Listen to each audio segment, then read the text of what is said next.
যে কোনো বিষয়ের যে কোনো সাবজেক্টের কিছু বুনিয়াদী বিষয়বস্তু থাকে, সেইভাবে ইসলাম ধর্মেরও কিছু বুনিয়াদী বিষয়বস্তু রয়েছে যেগুলাকে বুনিয়াদ ইসলাম বলা হয়। বুনিয়াদ ইসলাম হচ্ছে পাঁচটি: কলিমা, নামাজ, রোজা, হজ ও জাকাত।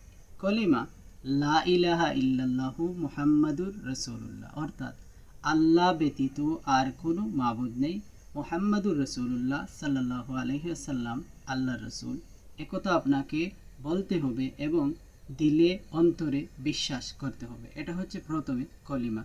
দ্বিতীয় হচ্ছে নামাজ। দিনের মধ্যে 5 ওয়াক্ত নামাজ রয়েছে, সেটা ফরজ। ফজর, জোহর, আসর, মাগরিব ও ইশা, এই 5 ওয়াক্ত নামাজ পড়া ফরজ। এটা হচ্ছে দ্বিতীয় বিষয়। তৃতীয় বিষয় হচ্ছে রমজান মাসের রোজা। যে রমজান মাস প্রতি বছরে যে একবার রমজান মাসের একটি মাস রোজা রাখা হয়, সেটা হচ্ছে তৃতীয় বিষয় বুনিয়াদ ইসলামের। তারপরে রয়েছে হজ এবং জাকাত। এই দুইটি বিষয় এই পাঁচটির মধ্যে, বুনিয়াদ ইসলাম পাঁচটির মধ্যে রয়েছে।